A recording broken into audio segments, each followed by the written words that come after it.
The A's got the win tonight over the Baltimore Orioles by a final score of 2-1. It was a very close game. The A's, had to, come back after they were losing 1-0 for over half the game. But the A's, in the bottom of the sixth inning, similar to the last night's game, scored multiple runs in the bottom of the sixth, and they won tonight by a final score of 2-1.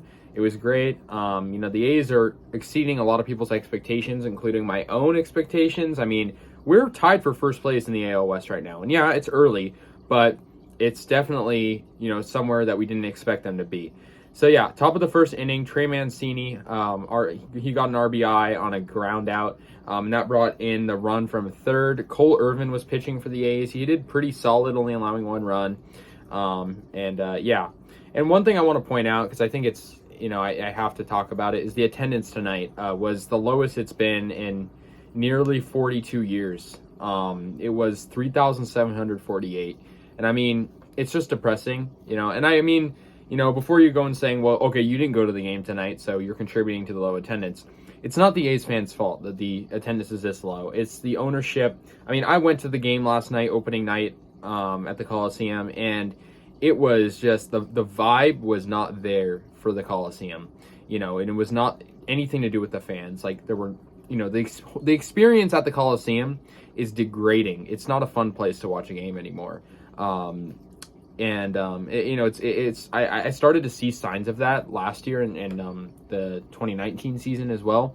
But it's coming to a point where no one cares anymore, and I'm talking about like the employees at the Coliseum, like Dave Cavill, like no one cares to make it an enjoyable place. So as a result, we have low attendance numbers like tonight, and it's not the A's fans' fault. I think that's a common misconception that A's fans are disloyal or uncaring about the A's, but that's not true at all. It's a shame, but I think I just had to talk about it because it was embarrassing having attendance numbers this low tonight. Christian Pache made an amazing eye-opening grab in right center field. He jumped up on the wall. I mean, this kid is fun to watch for sure.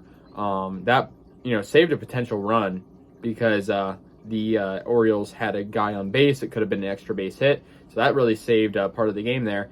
For the A's as well, like I said, they didn't score until the bottom of the sixth inning. Seth Brown got a 2-run double. Brown is really good when there's runners on base, and as a result, the A's got that 2-1 lead. So that was really good to see, and they would hold that 2-1 lead for the rest of the game. Bethancourt made a really good catch. The A's defense has looked really good past two games, which is great. Pache made a really good catch as well in the top of the eighth inning, so that was good to see.